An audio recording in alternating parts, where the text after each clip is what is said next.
Tryon-Shoyinka was a first-round pick for Tampa Bay in 2021, and he hasn't exactly lived up to his draft stock, but he's still been a solid starter. This year is critical though because the Bucs are going to have to decide on his fifth-year option next offseason. At this point, they'd probably decline it, but if Tryon can make a few improvements to his game, I think he'd be worth giving a long-term contract.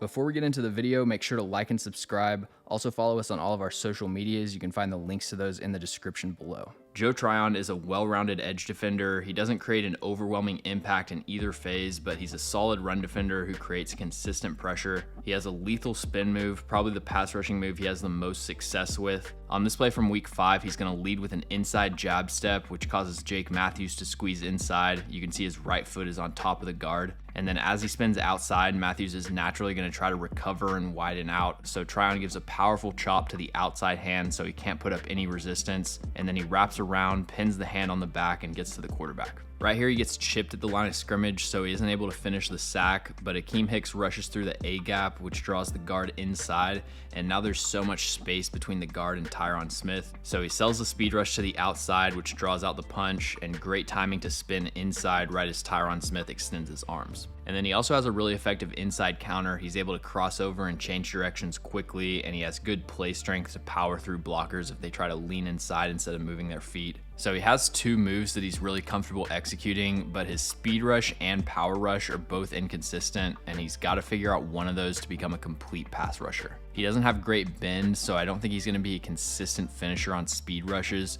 When he gets to the top of the rush, he can't really angle back inside and get to the quarterback, and he can still force them to scramble or step up in the pocket, but he's not going to convert too many of those into sacks. Now, on a play like this, where the right tackle, Lyle Collins, just completely stops moving his feet, he can finish those plays, but to improve his win rate as a speed rusher, he needs to become a lot more precise with his hands, really master the rip move so he can create as tight of an angle as possible when he turns the corner. The more realistic path to completing his pass rushing skill set is developing his speed to power. He's 260 pounds with 34-inch arms. He jumped 35 inches in the vertical. He has the tools to create more displacement as a power rusher, but at this point, it's not that effective. So refining one of those moves is the best way for him to become more efficient and productive as a pass rusher, because the spin move and inside counter should be more of a change-up than your primary way of winning. The other thing you've got to discuss with Joe Tryon as a pass rusher is his inability to finish. He missed so many sack opportunities last year, I stopped pulling the clips. He had 5 sacks last season, but he could have easily had 10 or 12 if he just had better timing going in for the tackle,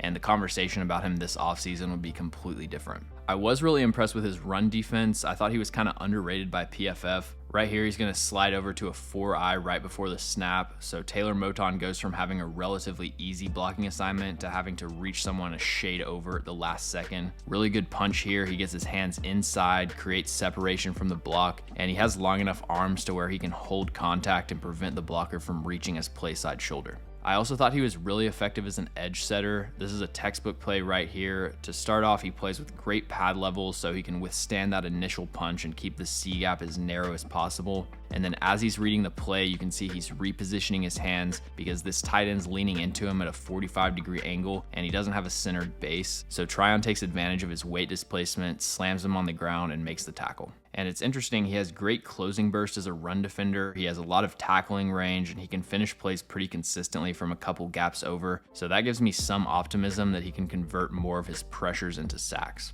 And then I usually don't mention pass coverage for edge defenders, but Tryon had the 3rd most coverage snaps of any edge in the NFL last year, and I think the Bucs should continue to use him in that way. He has really good vision and play recognition, and he's a lot more fluid than most edge rushers sliding into passing windows. So my expectations for Joe Tryon-Shoyinka were pretty low based on his draft status and how rarely I ever hear anyone mention him, but he's actually a really solid player, and I think he can develop into a #1 pass rusher over the next few years. Thanks for watching. If you enjoyed the video, make sure to like and subscribe. Also, let me know in the comments any NFL players or teams that you'd like me to cover.